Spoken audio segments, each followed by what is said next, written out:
morning. Welcome to the KCPD Religious Diversity Presentation. Lama Chuck Stanford from the Buddhist religion, Rabbi Mando, our chaplain from the Jewish faith, and Mr. Bilal Muhammad, representing the Muslim faith. They're going to speak for about 15 minutes each. Please hold your questions till they conclude. After all three speakers have spoken, we'll have a brief question and answer session at that time. Without further ado, start with Lama Chuck Stanford, representing the Buddhist religion. Thank you.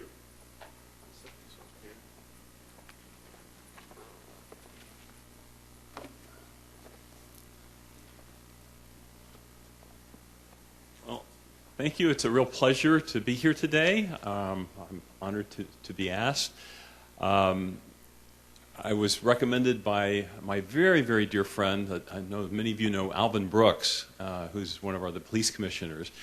And as you may or may not know, his wife Carol passed away on Sunday. So please keep Alvin and his family in your thoughts and prayers. I also want to congratulate and thank Chief Forte for this diversity department within the department. I think it's just a very wonderful, very praiseworthy, laudable thing to do. I don't think the department's ever had anything like this before. So I think to offer this so you can learn about other faiths is just wonderful, amazing. And I am so impressed by Chief Forte that I was reading in the paper and the news. It was about the shot spotter they have and a lot of the things that he's doing to try to reduce crime in localized neighborhoods in Kansas City. I think it's just really, really wonderful. Again, I'm Lama Chuck Stanford. I run the Rimé Buddhist Center, which is a Tibetan Buddhist center located in downtown. It's at 700 West Penway, which is essentially 21st and Jefferson over on the west side. We're in a 125-year-old building right across from a fire station. I wasn't raised Buddhist, but I've been practicing Buddhism for over 20 years. I was ordained a lama, which would be the equivalent of a pastor, imam, or rabbi, in 1998. I know because of my religious garb, people often think that I'm a monk. I'm a monastic, and I am not. The clothes that I wear are the robes of a lama, and a lama simply means teacher and could be a monastic, could be a monk, or could be a layperson. But I happen to be a layperson, and this part of my garb called a zen, as you can see, is maroon and white striped. That indicates I'm a layperson. If it was solid maroon, it would indicate I'm a monk. Okay, I think probably maybe the largest misconception among lay people about Buddhists is that they assume that all of them are Asian, or that the members of my congregation maybe are all Asian. And that would certainly be true of some of the ethnic Buddhist centers that we have in Kansas City. For example, we have a Vietnamese Buddhist temple north of the river on Choteau, and of course they're all Vietnamese. They do their service in their language.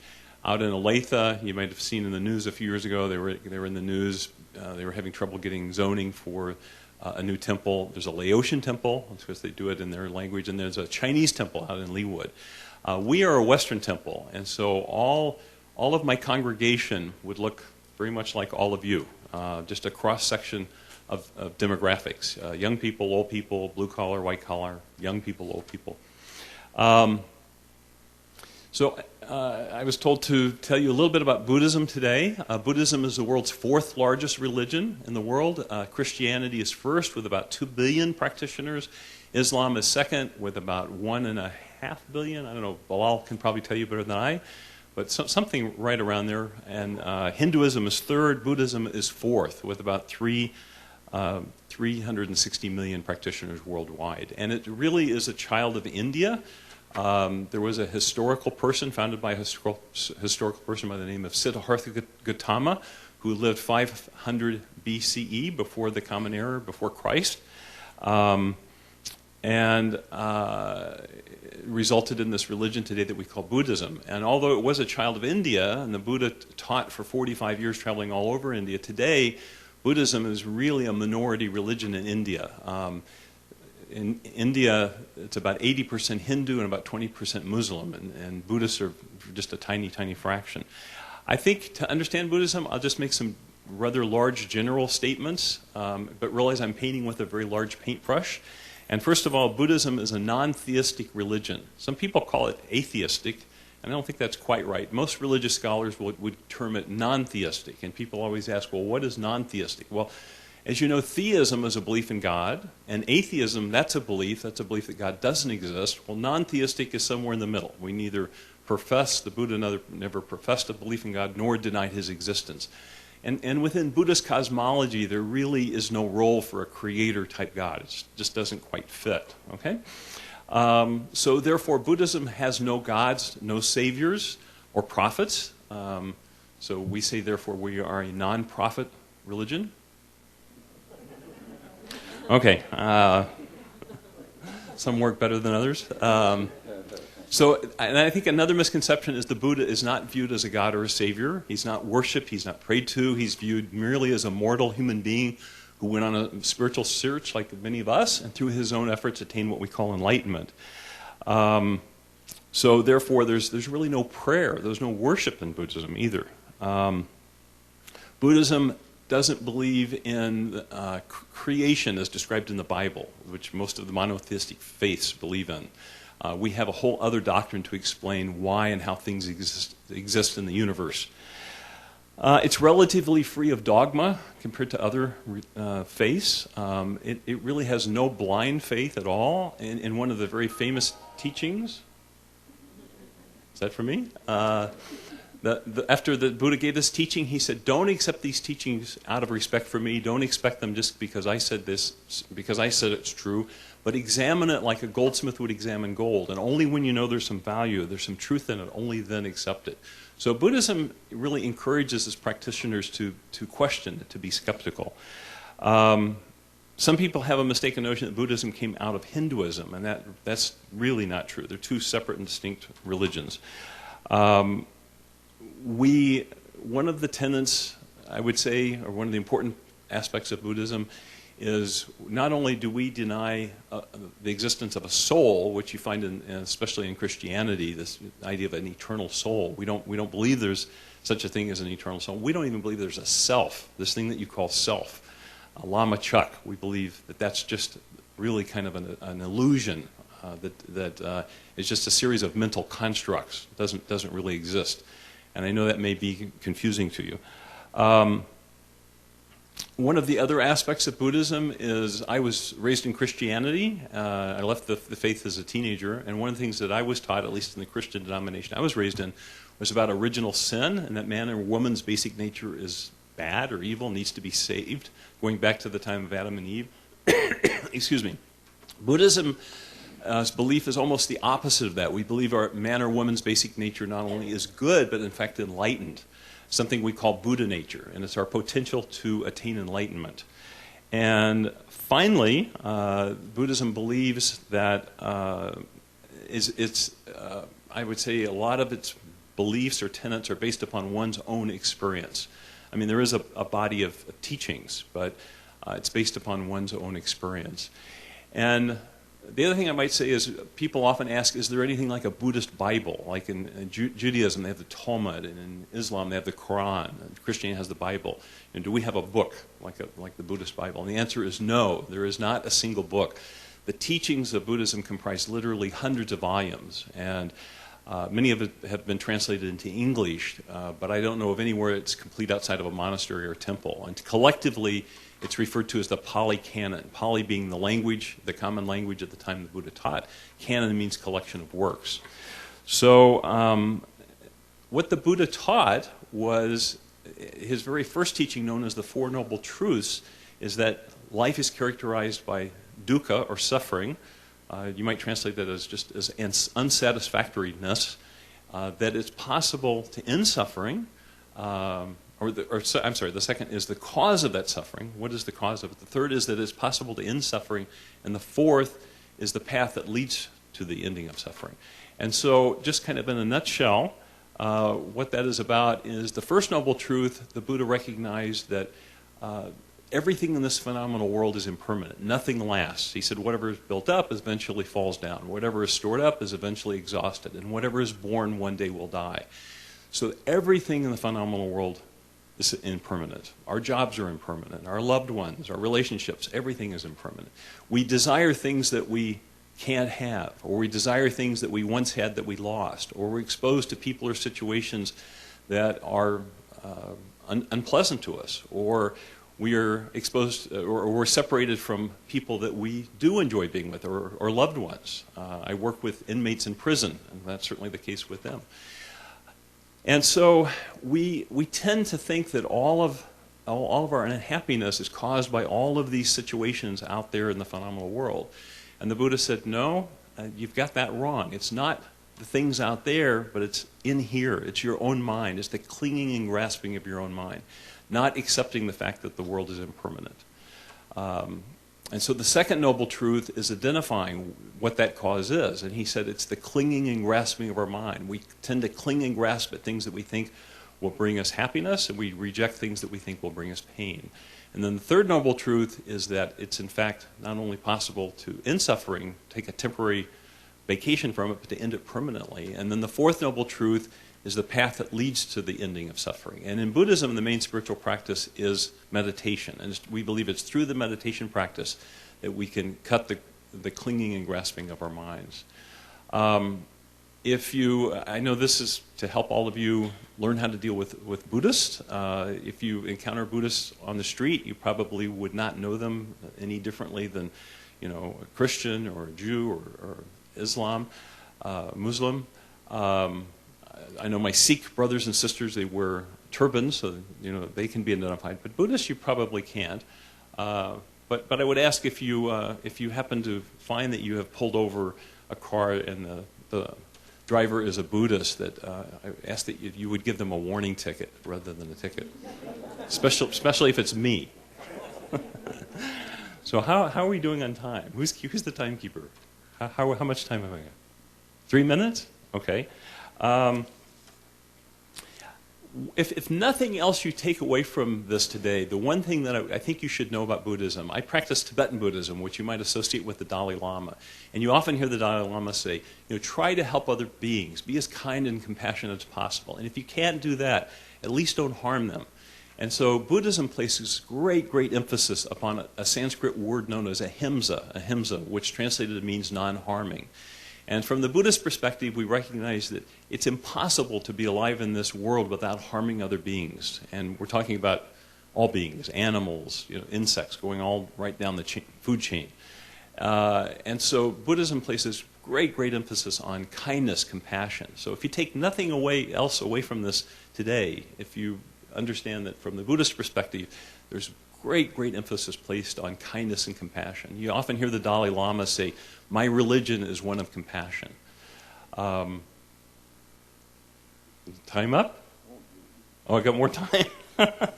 Okay, I was giving you the Reader's Digest version of this. There's also very much a moral basis in Buddhism as well. And it's said that if you practice Buddhism without a moral basis, that if you're out cheating people, scamming people, harming people, that it's like trying to row a boat still tied to the dock. No matter how strenuous your efforts, you're not going to get anywhere. And so we have what we call the 5 precepts in Buddhism, which is to abstain from killing, stealing, lying, sexual misconduct, and intoxicants. And for monks and nuns who are celibate, that means, of course, no sex and no alcohol. But for lay people, like all of us, Buddhism discourages really any kind of killing. Stealing, of course, harms other beings. Lying or committing slander or gossip. Sexual misconduct for lay people means being faithful to your partner, not breaking your vow or causing somebody else to break their vow. In other words, not committing adultery. And intoxicants, there's probably not a person here that either through their own experience or maybe a family member hasn't seen how harmful overindulgence in alcohol, what suffering that causes. So you can actually boil down all 5 of those precepts to just one rule, which is simply don't harm others. And Buddhism is unique. A lot of religions give you a long list of do's and a long list of don'ts. Buddhism doesn't do that. It basically says don't harm other beings, and you figure it out from there. Okay?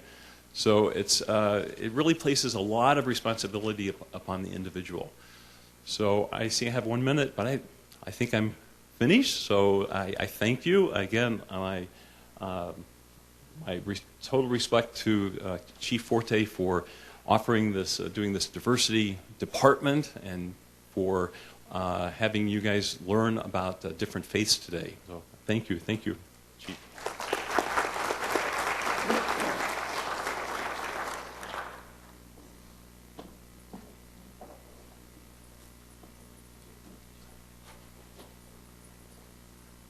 Our next speaker will be Chaplain Rabbi Mandel.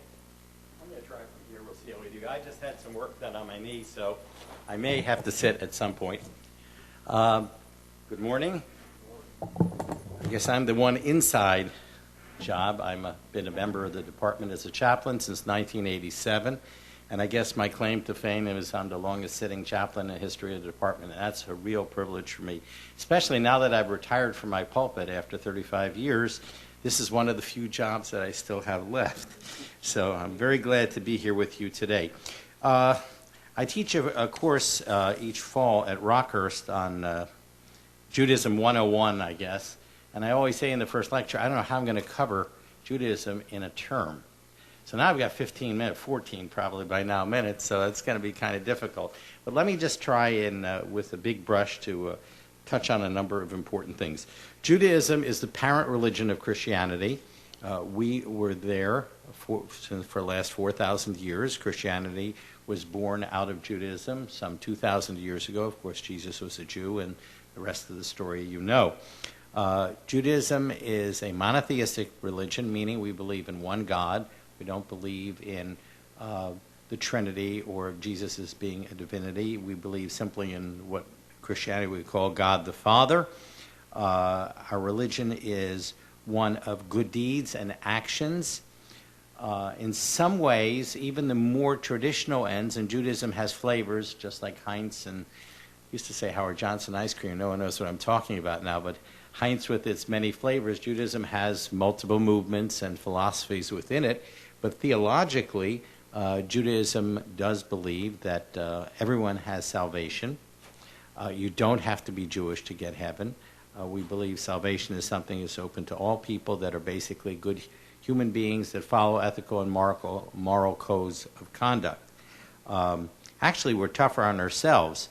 We feel that anyone who isn't Jewish automatically gets salvation in life as long as they don't murder and do, some obviously pretty bad kinds of things. In Judaism, you have to perform certain commandments and do certain things to get into the pearly gates. So that's why when we convert people, we always warn them, do you know what you're getting yourself into? Do you really want to do this? It's a lot simpler. Yet salvation as a non-Jew, from our point of view, than as a Jew. One of the big differences, I think, between Judaism and much of the rest of the world is our calendar is different. We have a solar calendar. We have a lunar calendar as compared to the rest of the world, except for the Muslim world, which has also a lunar calendar.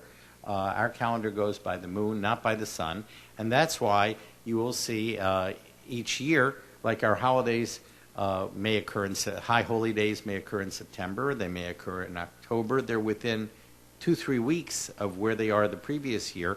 But if you ask me, when is Yom Kippur, the Day of Atonement, our holiest day when we fast and we're in synagogue all day? Can't tell you. My answer would be what year? Because each year it's off by 2-3 days from where it was the year before. And that's because our calendar has 354 days instead of 365. So we're off by 11 days from the solar year each year. So after 3 years, we're 33 days out of sync with where we were before.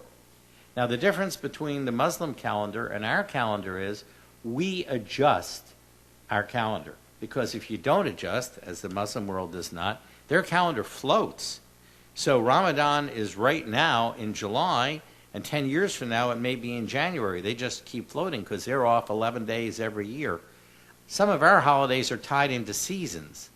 Passover has to be in the spring. Certain holidays have to fall certain times a year. So if we didn't do something, our calendar wouldn't work. So approximately every 3 years, we have a leap year. And in a leap year, we don't add a day, like a February 29th, we add a month. And what that does is that brings our calendar back into sync, because we've already drifted 33 days. We add 30 days, that brings us, back into the season where it should be. So that's why we're never more than 2-3 weeks off from before.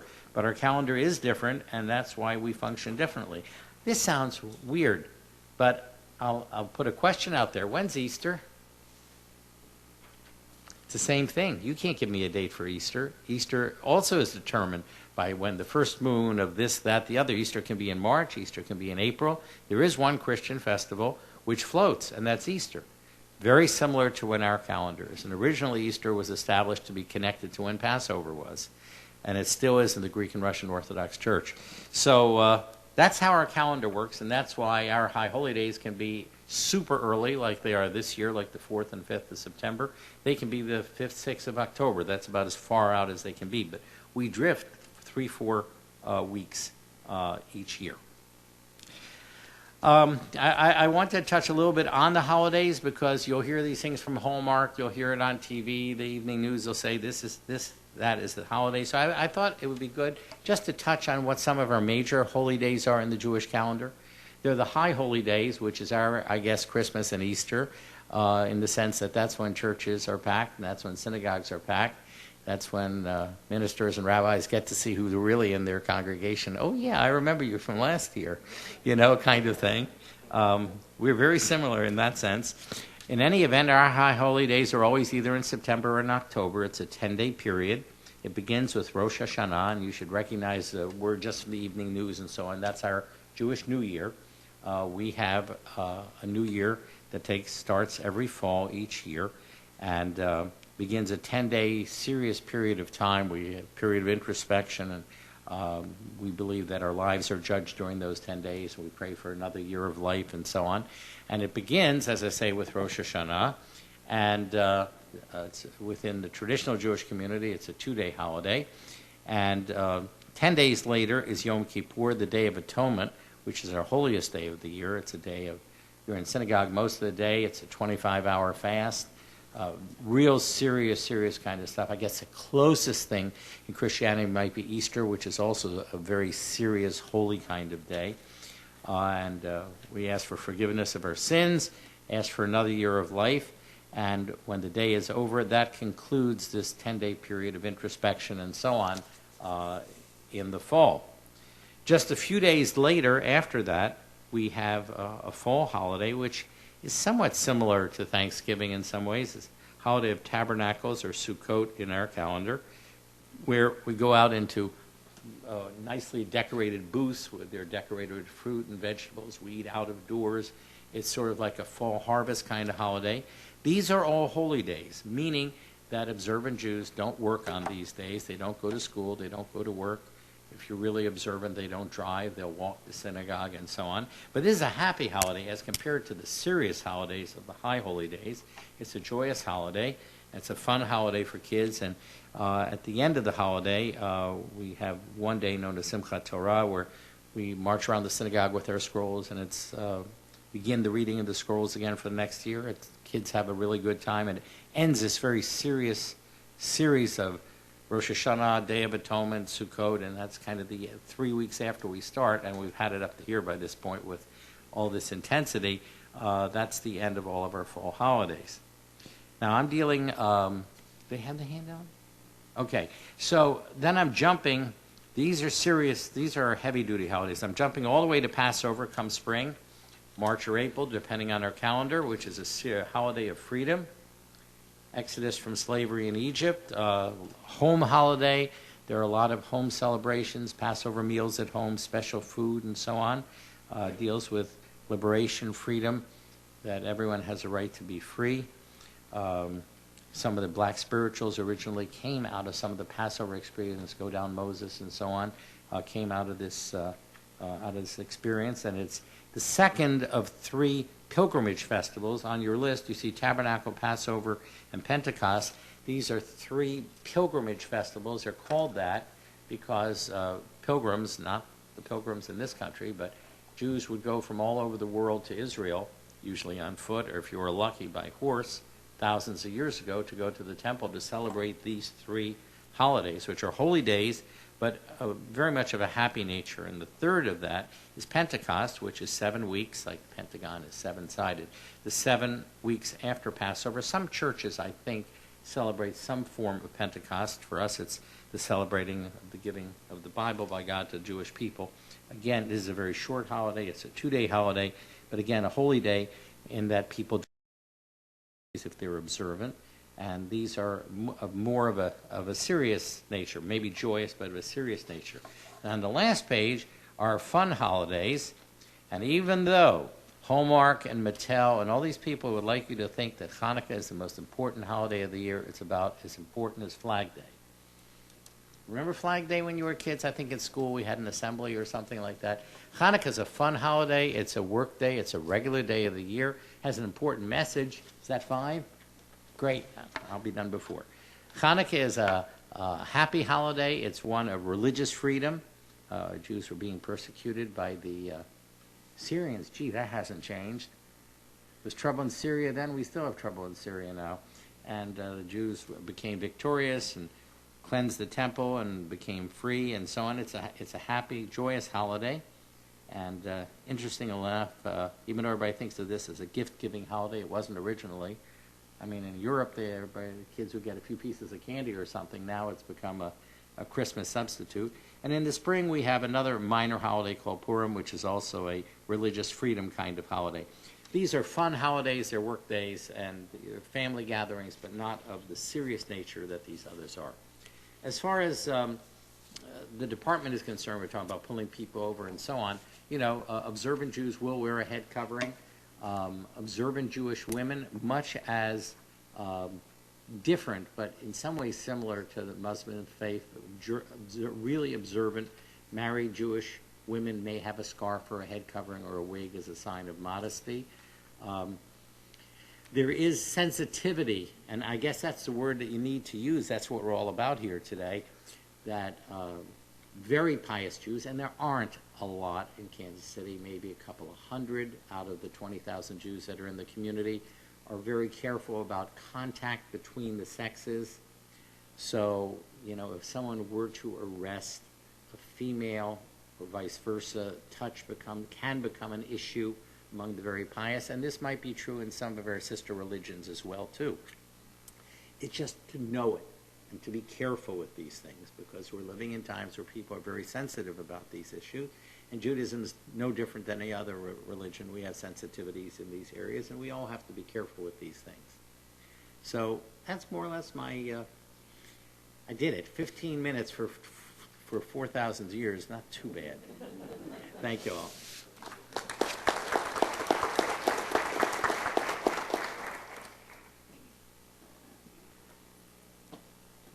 Our final speaker will be Mr. Muhammad from the Muslim religion.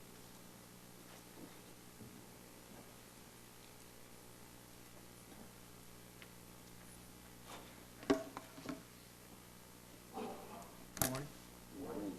Peace be upon you, as we like to say in Islam. Assalamu alaikum. You may have heard that before. Thanks for inviting me today. It's a pleasure to be here. I'm glad to be here.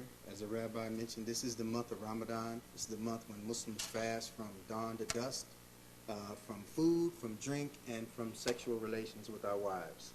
And so we do that for 30 days, 29 or 30 days according to the lunar calendar. And then we have one of our holidays, which is called Eid al-Fitr.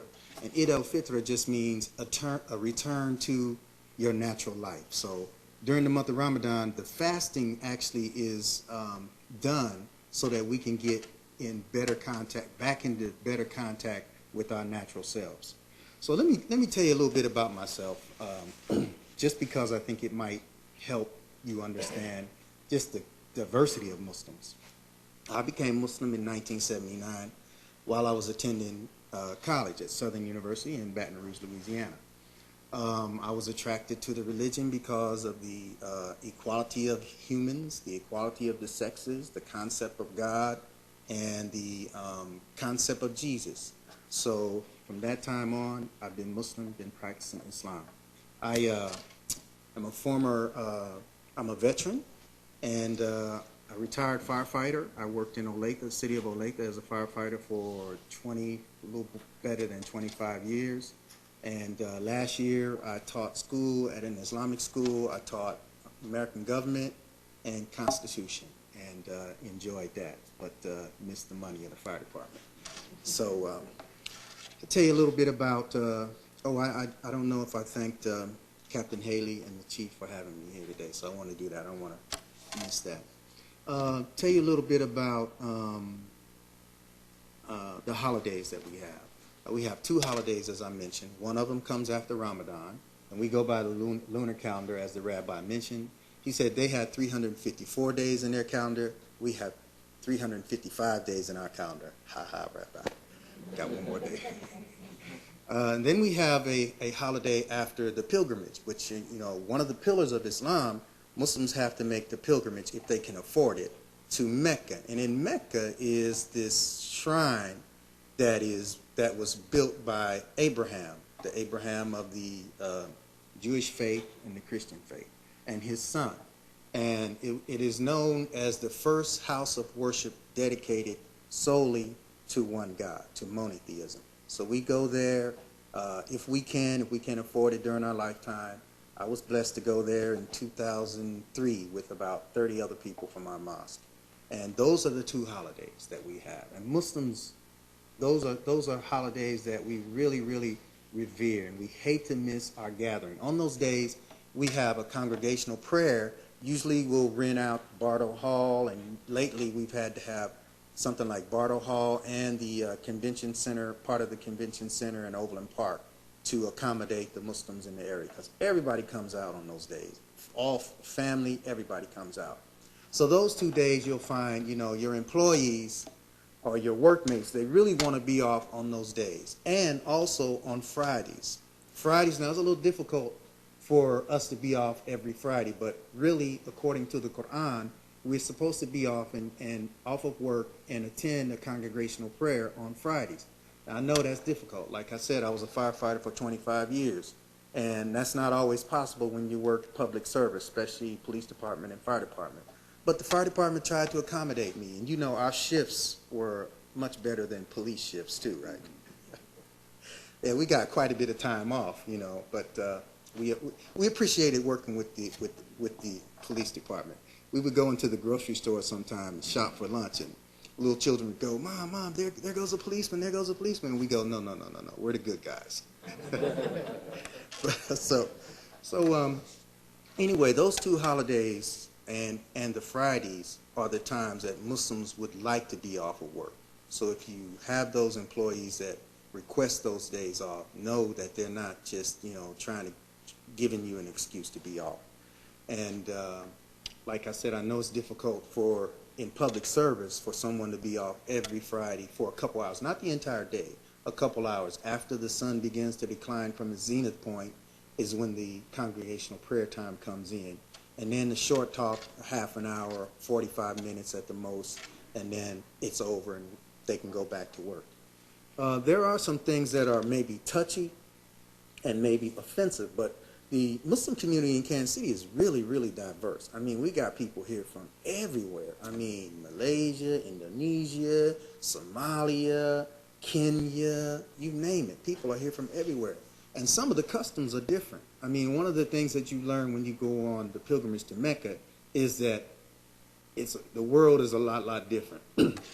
People do not have the customary manners that Americans have. Now, Americans, we understand that, when you go someplace to eat, you stand in line, you wait your turn, you observe certain courtesies. But in certain cultures, if you go to a restaurant, it's all about who can get the attention of the clerk or the attendant first. So you might get pushed and brushed, and Americans are like, hey, this is way out of character.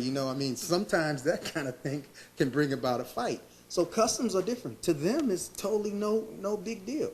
I remember once traveling somewhere in Europe, and we were waiting in line to show our passports to the officials, and these people just come and walk in front of us and go right on ahead.